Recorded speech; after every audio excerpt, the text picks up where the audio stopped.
Afternoon peeps, good afternoon everyone. How's everyone doing? Hopefully you guys are all doing well. Don't forget, if you're new to the channel, like, share, subscribe. Ade Gman episode 19 is up now. Go and give it a watch if you haven't already. I'll put the link up here. We crammed in as much as we possibly could into this week's show. Honestly, we spoke about everything for 45 minutes. It's a really good show this week. So yeah, if you haven't watched it, please do. All right, before we talk about the good, the bad, and the very ugly of boxing in the last couple of days, just a quick reminder about my newsletter. We have launched a newsletter for me. We launched it a couple of days ago. It's like a one-stop shop for everything Ade Oladipo. All the latest videos, all the latest news, what I'm doing, where I'm going, competitions, prizes, everything. I think 400 have signed up already, but I want more. Honestly, I want more. I'm greedy. Obviously, it's free to sign up. The link is in the description. Just need your email address, your name, and we'll ping you things about me when they happen. So yeah, Phil, who designed the newsletter, has done an incredible job. He's working alongside a guy called Andrew Spence, and they're doing really good stuff with this newsletter. So yeah, please sign up. The link is in the description. All right, let's get straight to it. JAIME MUNGUIA. Now, I was going to do a video when this news dropped yesterday, but I wanted to breathe a little bit because I don't know, what I would have said yesterday might have got me in a lot of trouble. What I'm about to say now might get me in a lot of trouble, but it is what it is. JAIME MUNGUIA has failed a performance-enhancing drug test after his fight with Bruno Soares. Obviously, that was a RIYADH season fight. Remember, main event was Canelo Williams Skull, an event that we would like to forget. And unfortunately, even though we tried to remove that event from our head, it's now come back to us, right? You know what the worst thing is about this? Ring Magazine, I think, were the first to report it. And in the comments section, I'd say 90% of the comment section was like, are we surprised? We're not surprised. Boxing has a problem with PEDs. And that itself is a problem. When people like are not shocked anymore, that's a problem. Obviously, this is his A sample. There's no point testing the B sample. I mean, 99 times out of 100, the B sample will reflect what the A sample showed. So, yeah, this is just, I don't know how you stop it. I've put out suggestions. You know, when Devin Haney tried to sue Ryan Garcia and everyone was like laughing, like, why is he trying to sue Ryan? What do you expect him to do? What do you expect boxers to do? Like, Bruno Soares has been in the ring fighting a guy that came to the ring with performance-enhancing drugs in his system. What does Bruno Soares get for this? What does he get for this? I mean, you think of that Ryan Garcia, Devin Haney fight. It's a great example. Like, Devin Haney, some people say is damaged. Like, some people say that. I don't believe it because it's only one fight, right? We need to see him in a few more fights to really see. But some people say he's damaged. What's his benefit then? Oh, a no contest. What else? Nothing. Honestly, it makes my blood boil, this. Like, boxing, for what is the most dangerous sport in the world, boxing is so weak when it comes to punishment for people that cheat. And it baffles me. Honestly, it baffles me. Like, I watch so many sports, right? Like one of my best sports is athletics. Like, I'm a massive athletics fan. There was a sprinter called Justin Gatlin. In fact, I could name 100 sprinters, big name sprinters. But there was a sprinter called Justin Gatlin. This is pre-Usain Bolt era. So Justin Gatlin was the biggest name in men's sprinting. Justin Gatlin popped for something in 2006. He got an 8-year ban. It got reduced, I think, to 5 years. He got an 8-year ban for running in a straight line for 9.8 seconds. Not punching someone, not rendering someone unconscious, not giving someone potentially brain problems in their future life, for running straight. The IAAF were like, fuck that, 8 years. He was the biggest star in track and field at the time on a male side. They were like, we don't care. Boxing, you're going to get 6 to 12 months and that's it. Yet fighters only fight once every 6 or once every 12 months. So where is the punishment? There is no punishment. Like, they need to issue, like, I mean, let's be honest. I mean, it should be lifetime bans. For anyone caught cheating, it should be lifetime bans. That won't happen, I get it. But it should be, the ban has to be so big that it deters fighters from cheating. And it still won't deter everyone, but it needs to deter some. So it needs to be 5 years. Because if a boxer gets banned for 5 years, you're done. Let's be honest, you're done. So it needs to be 5 years. And what I think should happen, every fight where there is sort of VADA or UCAD or whatever, I feel like your purse should be held until the outcome of that drug test. Until the outcome of the drug test, your purse needs to be held. Like, it's in escrow somewhere, and as soon as your drug test comes back clean, fine, you get your money. There has to be a deterrence, and the only thing to deter boxers is time out of the ring, substantial time out of the ring, or money. And I'd actually think the latter is bigger, because these fighters are all about their money. That needs to be the deterrence. Because right now, okay, let's say, by the way, I don't even know who was sanctioning that fight. Like, sometimes at these RIYADH shows, it's been a British Boxing Board of Control. I have no idea who was sanctioning that fight. But if his B sample comes back positive, which it will, it has to be 5 years. Like, something needs to happen. Something needs to happen. And I know fingers are going to be pointing at Ade Reynoso camp. They are. Because, I mean, the list of fighters that have come from that camp that have failed PD tests is now getting a bit silly. It's getting a bit silly. It's not 1 or 2 anymore. I think it's like 6 or 7. Like, and this isn't a direct finger point at Ade Reynoso, but there's clearly something wrong with that camp. Clearly something wrong with that camp. Honestly, something needs to happen here, people.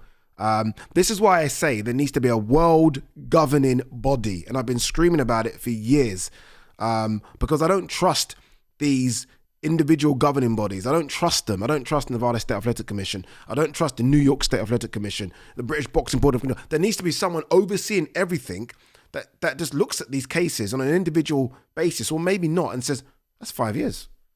Like, I don't care if you're a big time boxer. I don't care if you have a big promoter. I don't care if you're a big name. That's 5 years. Fuck who you are. But I doubt anything's going to happen here. Like, someone needs to be made example of. A big name boxer needs to be made an example of. Like, Ryan Garcia got 12 months. It hasn't affected him in any way, shape or form financially. Because Ryan Garcia would fight once every 8 months, once every 12 months anyway. But it's affected Devin Haney. It looks like it might have affected Devin Haney. So the person that was taking the beating when someone was on performance enhancing drugs, looks like it's affected him more than the person dishing out the beating. Nah, man. It's a disgrace. If honestly, there should be some sort of financial package to Bruno Saras here. Like Jaime Munguia, I don't know what his purse is. His purse was. All of that money should go to Bruno Saras. All of it. There has to be some form of fucking punishment to these fighters. There has to be. Or this is just going to continue. Again, I just said Justin Gatlin got 8 years. Like, guys, athletics don't fuck about. It doesn't care who you are. You're getting 4 or 5 years. Bang. It doesn't care. Boxing, the most dangerous sport, does fuck about. It does fuck about. Yeah. I don't know, man. A lot of boxing this weekend. Maybe because there's no fights over here, we're not as invested. But Jamal Charlo's back. Caleb Plant is in action. Bektemir Melokuziev is taking on Darius Fulgham, which is clearly the fight of the weekend. A lot of people are saying, why isn't Jamal Charlo and Caleb Plant getting it on straight away? No, I'm okay with the fact of, let's see where Jamal Charlo is. We know where Caleb Plant is. Caleb Plant is Caleb Plant. Jamal Charlo is, remember, let's not forget, he's unbeaten. I think he's like 30-0.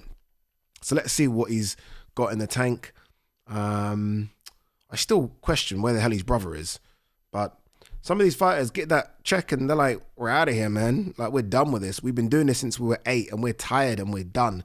Someone who's not tired and done is my man, Anthony Joshua. There were reports a couple of days ago that he signed a free fight deal. I think Eddie Hearn, in an interview with IFL TV, confirmed it's not a free fight deal, it's a 2-fight deal, or at least they're in discussions about a 2-fight deal.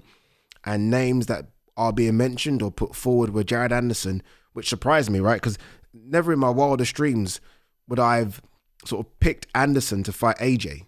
Like, you know, I would have picked, I'm not joking, maybe 30 fights before we got to Jared Anderson. And Dillian Whyte, I would have picked that because obviously there's history between the two. I did the face-off between the two a couple of years ago, and obviously the fight didn't happen. I feel like that tells me that AJ just wants to fight. Like, fuck this waiting around. Fuck this Okay, we've got a title run. This is it. We 3-time world champion, undisputed route. No, can I just fight, please? And that's quite refreshing. Because when I think of AJ, I think of AJ as such a big star that he only wants to be in the biggest fights that mean something. Whereas AJ is now just like, I just want to fight. I just want to fight. I've not had a fight since Daniel Dubois. I just want to stay busy now and give me anyone. So, yeah, I'm not mad at it. It's risky. Like Jared Anderson, what's the risk reward there is just, I mean, Jared Anderson could chin AJ, and I don't know what AJ gets for chinning Jared Anderson. Whereas Jared Anderson, fucking hell, man, that takes him from where he is here to there, right? Dillian Whyte, I mean, the build-up will be exciting. I mean, obviously there's history. We like to harp on about that history. It was such a long time ago. Like AJ White, that British title fight was 2015, 2016. It's a long time ago, man. Yeah, a decade ago. So I don't know how many people would be fully invested in that. I just hope the 2-fight deal, and I just hope it's either Dubois if Dubois beats Usyk and Fury. That's it. That's it for me. That's it. But we'll see. I don't think they're going to announce anything about AJ until after July 19th. You might as well wait. What are we now? 30th of May. You might as well wait 6 weeks until you announce anything. Let's just see how that plays out. If Dubois does become undisputed, I'm telling you now, AJ is going straight into that fight.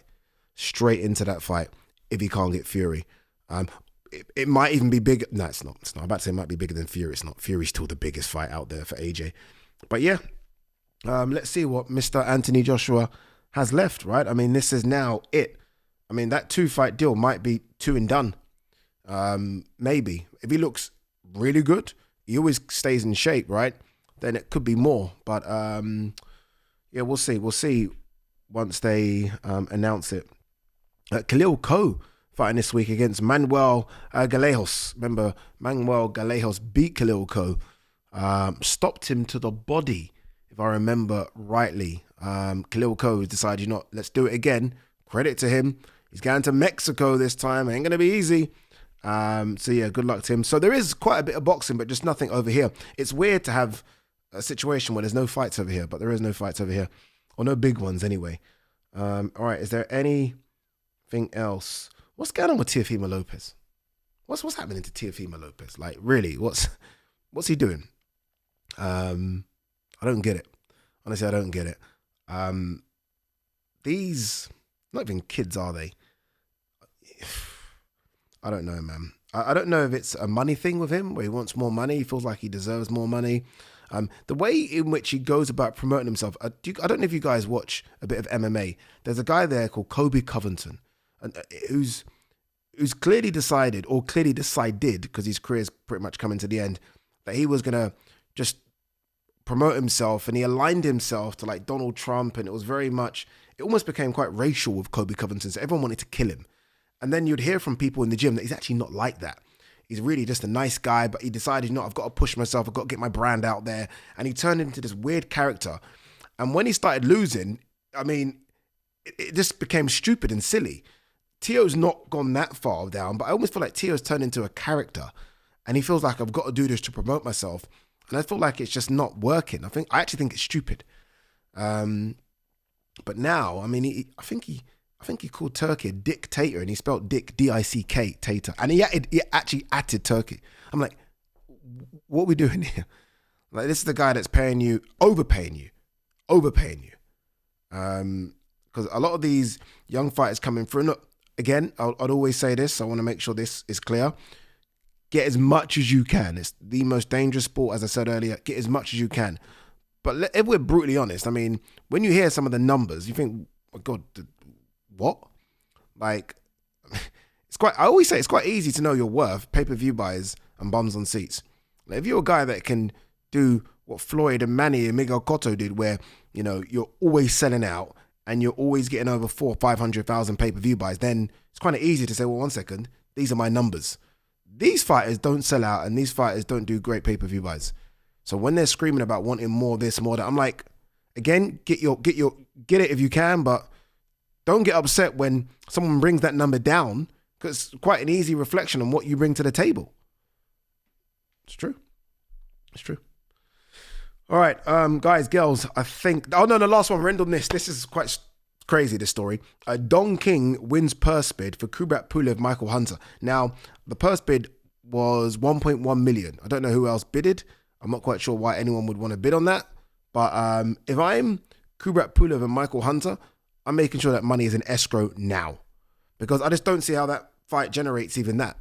Like, am I being harsh when I say this? Like, who's invested in that? And you know, Don King, for some reason, always chucks these fights on some weird pay-per-view platform. If I'm Kubrat Pulev and Michael Hunter, that money has to go in escrow before I even start training camp. It has to.